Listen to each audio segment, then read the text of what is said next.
Hello friends, welcome back to my channel Sanvi की पाठशाला. Friends, in this video we will continue our series of Indian writer.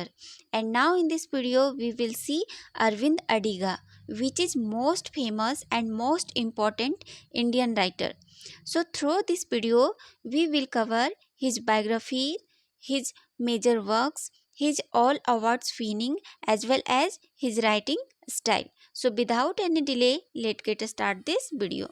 So friends, as I already told you, जो अरविंद अडीगा हैं वो एक Indian writer हैं. इनका जो nationality है वो इंडियन है. इंडिया में इनका जन्म हुआ, लेकिन ये ऑस्ट्रेलिया में जाके शिफ्ट हो गए और वहीं से राइटिंग करने लगे, जिसके कारण इन्हें हम डायस्पोरिक राइटर कहते हैं. मीन्स इंडिया में इनका जन्म हुआ और ऑस्ट्रेलिया में जाके ये राइटिंग करने लगे परमानेंट फिक्स होके, तो उन्हें हम डायस्पोरिक राइटर कहते हैं. तो ये एक अरविंद अडिगा है, वो एक डायस्पोरिक राइटर हैं. तो ये आप याद रखिएगा. इनका जन्म 23 अक्टूबर 1974 में चेन्नई में हुआ था और अभी ये रिसेंट में 49 ईयर्स ओल्ड के हैं. इनका जो एजुकेशन बैकग्राउंड है वो है कोलंबिया यूनिवर्सिटी न्यूयॉर्क 1997 में किया, एंड एमफिल इन्होंने किया मगदलन कॉलेज ऑक्सफोर्ड से. ठीक है, तो ये इनका एजुकेशन बैकग्राउंड है. देन इनका जो ऑक्यूपेशन है, पेशा है, वो ऑक्यूपेशन से एज ए ये राइटर है और जर्नलिस्ट है. एंड इन्होंने जो अवार्ड जीते हैं वो Man Booker Prize, means Booker Prize इन्होंने जीता है 2008 में. कौन से वर्क के लिए? इन्होंने एक वर्क लिखा था वाइट टाइगर. इस वर्क के लिए इन्हें बुकर प्राइज से अवार्ड दिया गया है. इनका जो पेरेंट्स है वो है के Madhav Adiga and Usha Adiga. And friends, इनके जो सिबलिंग्स है वो है आनंद अडिगा. एंड इनका जो कैरियर का जो बिगनिंग होता है वो होता है as a journalism career as an intern at Financial Times. मतलब फ्रेंड्स, अपना ये कैरियर एक जनरल होता है फाइनेंशियल टाइम्स. इससे ये अपनी कैरियर को एज ए जर्नलिस्ट स्टार्ट करते हैं. ठीक है. एंड इन्होंने जो अपने वर्क लिखे हैं वो जोनरा में लिखे हैं, नॉवेल्स एंड शॉर्ट स्टोरी के जोनरा में अपने वर्क को ये एज ए राइटर लिखे हैं. अब चलिए इनके वर्क को देखते हैं.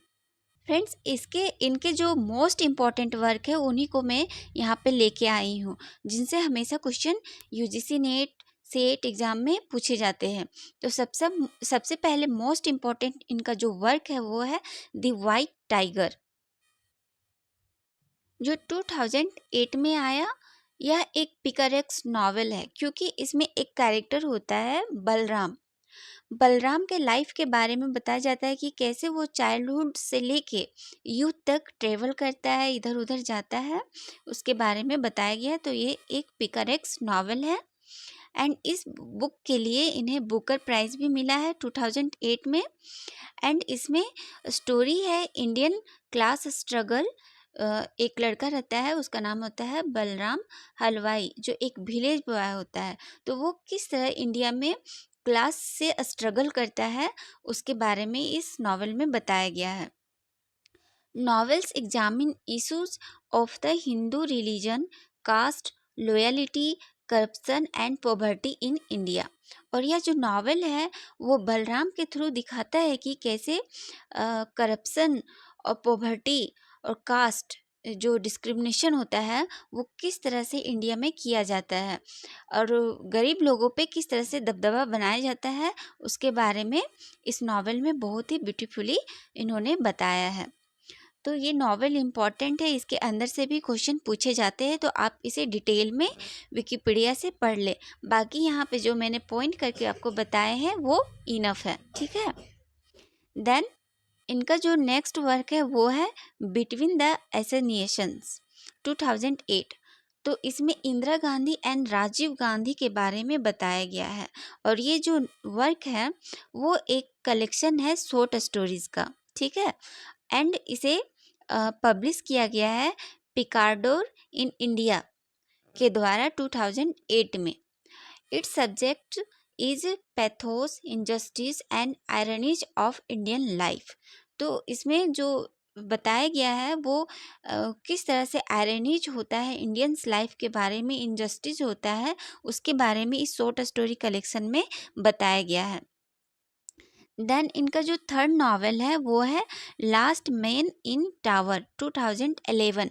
तो टाइटल बेस्ड क्वेश्चन पूछे जाते हैं friends, match the column. Last man in tower किसका नॉवेल है, किसका वर्क है, या फिर अरविंद अडिगा का वर्क दे दिया जाएगा और आपको छांटना पड़ेगा। तो अरविंद अडिगा एंड अमिताभ घोष, ये दोनों राइटर के वर्क में बहुत ही ज़्यादा कन्फ्यूजन होते हैं, तो आप अच्छे से याद कर लें इनके वर्क को एंड अमिताभ घोष के वर्क को भी। देन मैंने आपको बताया last man in tower third novel है and it tells the story of a struggle for a silence of shining Mumbai real estate. Retired school master Yogesh A Murthy. मतलब फ्रेंड्स इस नॉवल में अरविंद अडिगा ने बताया है मुंबई के एक स्कूल मास्टर के लाइफ के बारे में, उसके स्ट्रगल के बारे में बताया गया है। और उस मास्टर का नाम रहता है योगेश ए मूर्ति, जिसे हम मास्टर जी के नाम से भी इस नॉवल में जानते हैं। तो ये सारे की पॉइंट है, तो आप याद रखिए।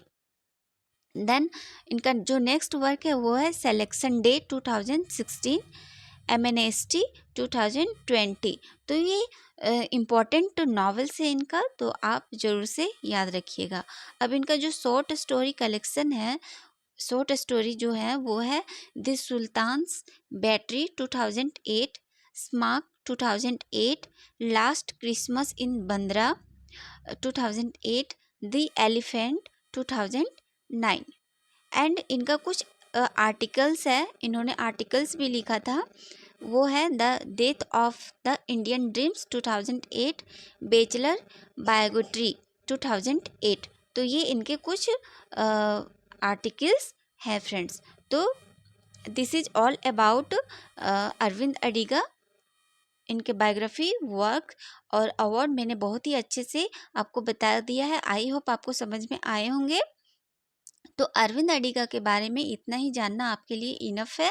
केवल इनका जो मोस्ट इम्पोर्टेंट वर्क है द वाइट टाइगर, उसको बहुत ही अच्छे से आप कवर कर लें। तो फ्रेंड्स मिलते हैं नेक्स्ट वीडियो में।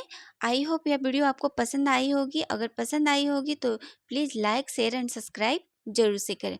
तो मिलते हैं नेक्स्ट वीडियो में, तब तक के लिए thank you, bye bye, take care.